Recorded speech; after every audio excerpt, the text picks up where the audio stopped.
bonsoir tout le monde. Merci d'être présent. On débute l'année 2020 sur un bon pied, donc bonne santé à tout le monde. On va procéder à la période de questions concernant un point qui est à l'ordre du jour. Si quelqu'un a une question, juste se présenter au micro et s'identifier. Parfait, donc ça prendrait un proposeur pour l'adoption de l'ordre du jour. Un instant, il faut juste enlever un point, excusez-moi. Le 10.6, on le retire. Donc, M. Drolet propose avec modification. C'est ça. Appuyé par M. Lapierre. Adoption des procès-verbaux, Mme Anderson. Alors, que ce Conseil adopte les procès-verbaux des séances extraordinaires du 10 et du 17 décembre 2019 et de la séance ordinaire du 10 décembre 2019. J'en fais la proposition. Proposé par Mme Anderson, appuyé par J'appuie. M. Drolet. Le 8.1, Mme Anderson. Alors, c'est pour une correction de la résolution 2019-12-613, alors que ce Conseil prend acte du dépôt du procès-verbal de correction confectionné par le greffier le 12 décembre 2019 concernant la résolution 2019-12-613. C'est des chiffres là, qui avaient été Une erreur de une erreur de frappe. Là. Donc, j'en fais la proposition. Ben, c'est un dépôt. Dépôt fait par Mme Anderson. Le 8.2, M. Roy. C'est une autorisation de signature, cessation d'infrastructure, projet de développement télécom. Que ce Conseil autorise la mairesse, Mme Lise Michaud, et le directeur général, M. René Chaifou, à signer pour et au nom de la Ville l'acte de notaire relatif à la cessation des infrastructures dans le cadre du projet de développement télécom Inc., lequel projet est joint à la présente résolution. Je propose, Mme la mairesse. Proposé par M. Roy, appuyé par J'appuie. M. Simon. 9.1, M. Laplante. Que ce Conseil confirme et autorise la mairesse, Mme Lise Michaud, à signer pour et au nom de la Ville les ententes relatives aux clôtures brisement sur le boulevard Saint-Jean-Baptiste. J'en fais la proposition. Proposé par M. Laplante, appuyé par J'appuie. M. Drolet. Le 10.1, excusez, M. Drolet. Que ce Conseil prolonge la période de probation de l'employé sans cesse pour un mois supplémentaire, soit jusqu'au 15 février 2020. J'en fais la proposition. Proposé par M. Drolet, appuyé par J'appuie. M. Laplante. 10.2, Mme Anderson. C'est pour la permanence d'un technicien en génie civil, alors considérant que le 28 mai 2019, M. Philippe Maillet a été nommé au poste de technicien en génie civil, considérant que M. Maillet répond aux attentes du poste qu'il occupe, et considérant la recommandation de la Direction générale, de la Direction des travaux publics et du génie, et de la Direction des ressources humaines, conséquence résolue que ce Conseil accorde la permanence à M. Philippe Maillet au poste de technicien en génie civil aux conditions prévues à la convention collective. J'en fais la proposition. Proposé par Mme Anderson, appuyé par J'appuie. M. Drolet. 10.3, M. Drolet. Que ce Conseil adopte la politique portant sur le remboursement des dépenses et des frais de déplacement attachés à la présente résolution concernant les employés de la Ville dans le cadre de leurs fonctions. J'en fais la proposition. Proposé par M. Drolet, appuyé par J'appuie. M. Roy. 10.4, M. Laplante.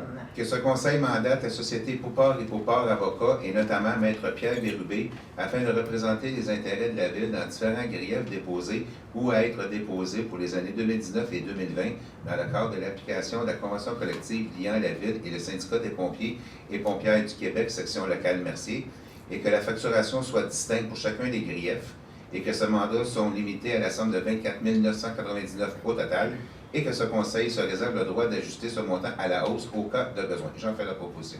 Proposé par M. Laplante, appuyé par J'appuie. M. Simon. 10.1, M. Roy. 10.5, excusez, M. Roy. Un mandat de représentation au cabinet Bélanger-Sauvé. Que ce Conseil mandate la société Bélanger-Sauvé et notamment M.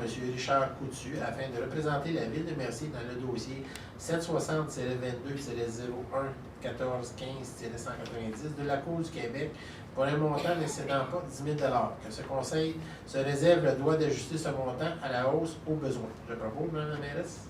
Proposé par M. Roy, appuyé par J'appuie. Mme Anderson. 11.1, M. Simon. Un octroi de contrat pour des coussins de levage. Donc, que ce Conseil octroie le contrat pour l'achat de coussins de levage à la société Équipement Incendie CMP Meyer Inc. au montant de 24 140 à l'exclusion des taxes et que cette dépense soit financée via le fonds de roulement. J'en fais la proposition. Proposé par M. Simon, appuyé par J'appuie. M. Laplante. 12.1, M. Drolet. Dans le fond, c'est le paiement de la quote-part à la RTM. C'est une contribution provisoire qui pourrait être ajustée à la fin de l'année 2020. Et, À la baisse, oui, seulement. et que cette contribution provisoire pourrait être au maximum 895 437,92 en 12 versements le 15 de chaque mois. J'en fais la proposition. Proposé par M. Drolet, appuyé par J'appuie. M. Roy. 12.2, M. Simon.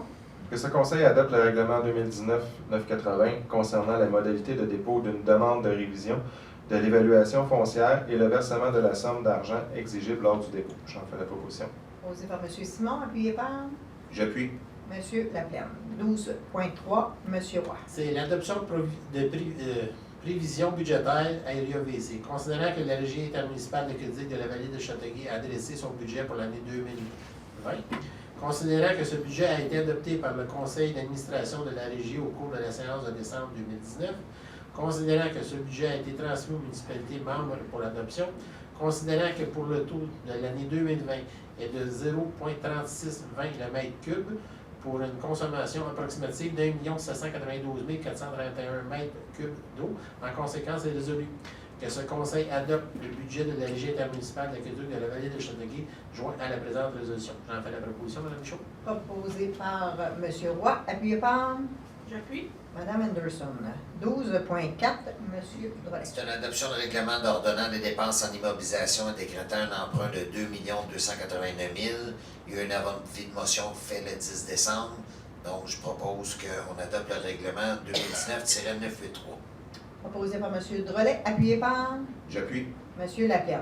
En fait, ce règlement-là, ça concerne tous les projets qu'on avait dans le PTI, qu'on a adopté au budget en décembre. Donc, tout de suite, on fait un règlement d'emprunt par appui, si on veut, qui englobe la plus grande des parties de ces dépenses-là qui ne sont pas déjà financées par un autre règlement d'emprunt, comme par exemple le Sainte-Marguerite. Le 12.5, M. Laplaine. C'est l'approbation des comptes à payer pour décembre 2019. Donc, le total des comptes s'élève à 1 897 943,86. Donc, ce Conseil approuve la liste des comptes à payer du mois de décembre 2019 et autorise la directrice des finances à effectuer les paiements requis. J'en fais la proposition. Proposé par M. Laplaine, appuyé par J'appuie. Mme Anderson. 13.1, M. Simon. Que ce Conseil autorise une dépense supplémentaire au contrat donné à la Société Les Industries Simexco Inc. pour un montant de 20 120,63 taxes incluses pour l'ajout d'une membrane coulée en place et que cette dépense soit imputée à même le fonds de parc et terrain de jeu, soit le poste budgétaire 02 701 50 522. J'en fais la proposition. Proposé par M. Simon, appuyé par J'appuie. M. Roy. Le 14.1, Mme Anderson. Alors, c'est le dépôt du procès-verbal du CCU. Alors, je, Joanne Anderson, conseillère municipale, dépose le procès-verbal de la séance du comité consultatif d'urbanisme tenue le 20 novembre 2017. Dépôt fait par Mme Anderson. 14.2, Mme Anderson. Oui, alors, demande de PIA. Il y a seulement un point pour le mois qui vient de passer. Alors, c'est la demande visant l'installation d'un abri tempo temporaire au 1D rue Gaétan. En fait, c'est la caserne d'incendie. C'est un abri qui va couvrir trois zones de stationnement, je crois. Alors que ce conseil accorde la demande de PIA visant l'installation d'un abri tempo temporaire sans condition. J'en fais la proposition. Proposé par Mme Anderson, appuyé par J'appuie. M. Laplaine. 14.3, M. Drolet. C'est une demande de dérogation mineure pour le 34 rue des Sapins. Dans le fond, c'est d'accorder que la marge avant secondaire soit de 5,3 mètres au lieu de 7 mètres. J'en fais la proposition. Proposé par M. Est-ce qu'il y a Drolet. quelqu'un qui a des... Ah oui, est-ce que... Est-ce qu'il y a quelqu'un qui a des commentaires? C'est une résidence qui est construite depuis très longtemps. Puis là, ben, probablement qu'ils veulent vendre, puis il faut qu'ils se conforment. Donc, proposé par M. Drolet, appuyé par J'appuie. M. Simon. 14.4, M. Laplaine. C'est une demande de dérogation mineure concernant le 1049 boulevard Saint-Jean-Baptiste. Moi, je le demanderai pas. C'est le poste de police. Les gens Oui. ne devront pas.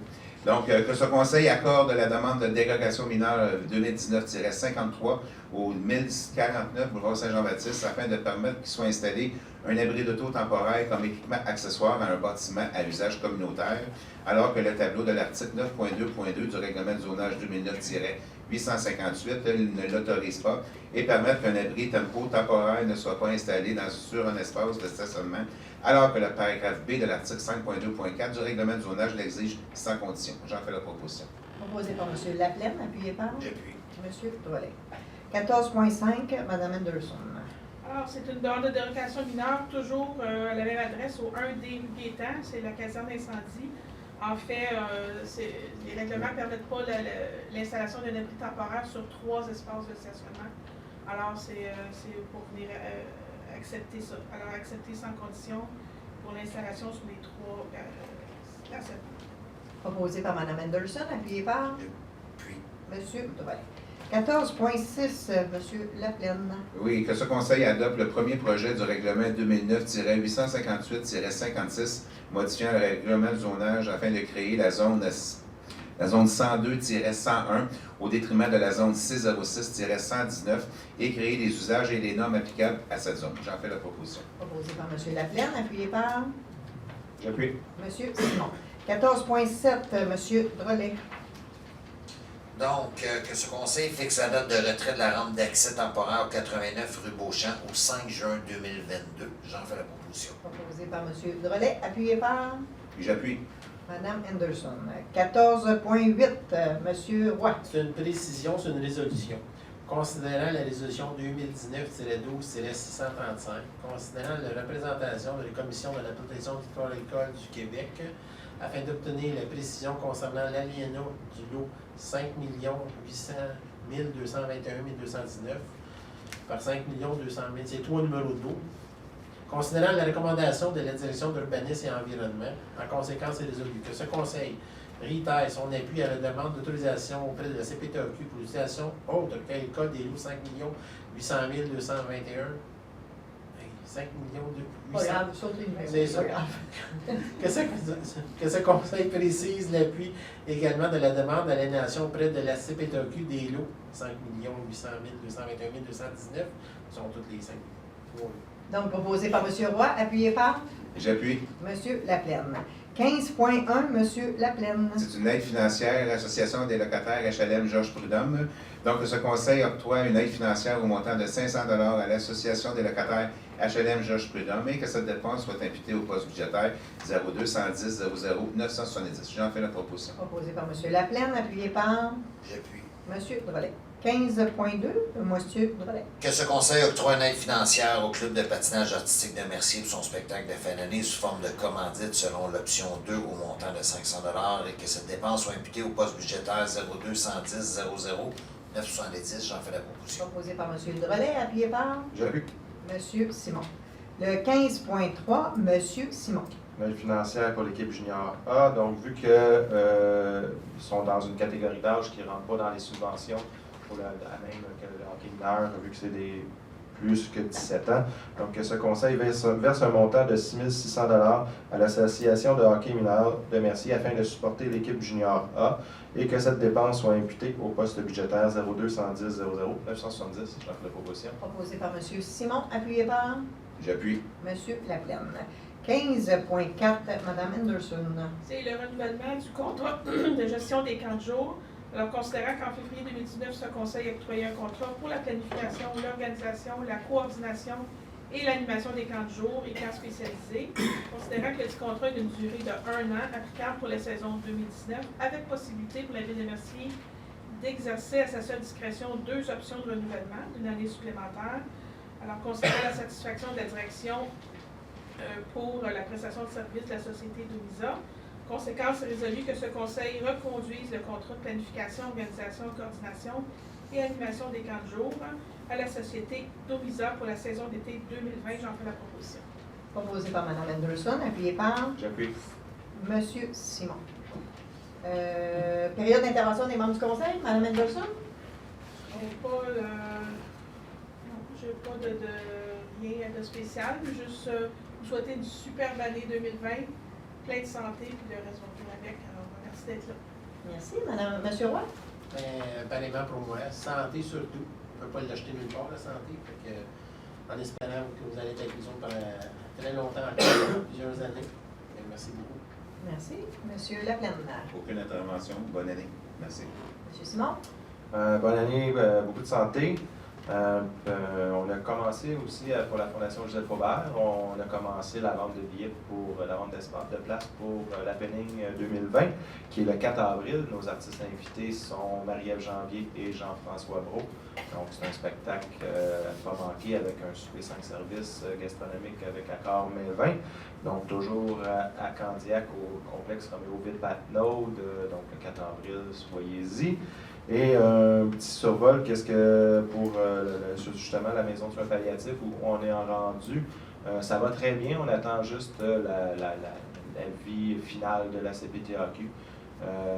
Les audiences ont été faites fin 2019, en novembre 2019, et la CPTAQ a pris en délibération à partir du 4 décembre, ils ont pris le dossier en délibération, et on attend depuis ce temps-là, il y a eu les fêtes naturellement, mais ils n'ont pas de délai, malheureusement, pour nous répondre. Donc, on attend avec impatience leur réponse, donc en souhaitant que ça soit positif. Donc, sur ce, bonne fin de soirée. Merci. Monsieur Drolet. Aussi pour 2020, je souhaite une très bonne année, une année santé. Donc, prenez de la camomille. Santé, camomille, café. Donc, beaucoup de santé. Et puis, c'est toujours agréable de vous voir tous les mois. Merci. Même chose pour moi. Je vous souhaite une bonne année remplie de santé et de bonheur. Pour votre information, nous avons Judith qui est absente ce soir.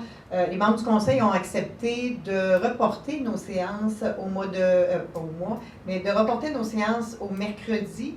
Les séances de travail et les séances spéciales, si on en a besoin, seront les mercredis pour le mois de janvier jusqu'à la fin avril, parce qu'il y restait 2 sessions pour terminer sa maîtrise et les cours sont à Québec et les lundis et les mardis soirs. Donc, depuis qu'elle a été élue, qu'elle reportait ce projet-là parce que nos séances sont toujours les mardis, les comités de travail sont toujours les mardis. Donc, on a accepté que pour 3 mois, les séances vont être le mercredi, sauf celles régulières comme ce soir, ils vont demeurer le mardi. Donc, pour votre information, quand il y aura des séances spéciales, que vous serez informés qu'il y a une séance spéciale, ne soyez pas surpris pour aller jusqu'à la fin avril, ça va être le mercredi. Voilà, ça fait le tour des points que je voulais vous entretenir. Maintenant, on va ouvrir la période de questions. Je vous invite à vous présenter au micro et vous identifier.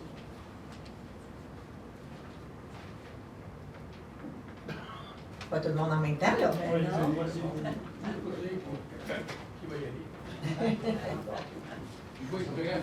Je vais être bref parce que tout a été fait depuis la dernière fois que j'ai parlé. OK. Non, juste par Faites juste vous identifier parce que les gens qui Louis vont Lanagrasse, 11 des Chênes à Mercier. Parfait, merci.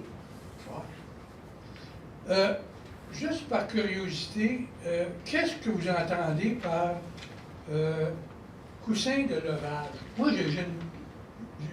j'ai une pensée pour ça, mais je veux savoir qu'est-ce que C'est pour vous... notre service d'incendie, quand il va sur un accident, qui ont des choses à lever, bien, ce sont des coussins qui vont réussir à faire lever un véhicule, par exemple, ou un mur, ou quelque chose comme ça. C'est justement ce que j'avais en tête. Parce que quand on regarde le programme, les accidents qui se passent sur la 401 ou d'autres programmes de même sorte, bien, les coussins de levage, pour moi, c'était ça. Mais là, ici, j'ai dit, pour la ville, j'ai dit, on n'est pas sur une autoroute, je sais pas, là. Mais c'est vrai que ça peut servir si une vanne tombe sur le côté, bien là, ils vont souffler les coussins pour la faire monter. En fait, c'est ça. Tout à fait. Donc, On en avait déjà. Il était en fin de vie, donc on en achète de nouveau. OK. Ça répond. aussi côté santé-sécurité, s'il y a une intervention à faire, puis le véhicule n'est pas stable, pour sécuriser le véhicule avant qu'il intervienne aussi, parce que faut sauver la vie de quelqu'un, mais si tu mets 10 personnes En péril. mais si tu as un coussin, c'est pour ça aussi stabiliser le véhicule. Parfait. Merci beaucoup. Merci. Est-ce que quelqu'un d'autre a une intervention? Parfait, donc ça prendrait un proposeur pour la levée de l'Assemblée. Je la propose. Proposé par M. Drolet, appuyé par Et j'appuie. M. Lapierre. Merci beaucoup. Merci.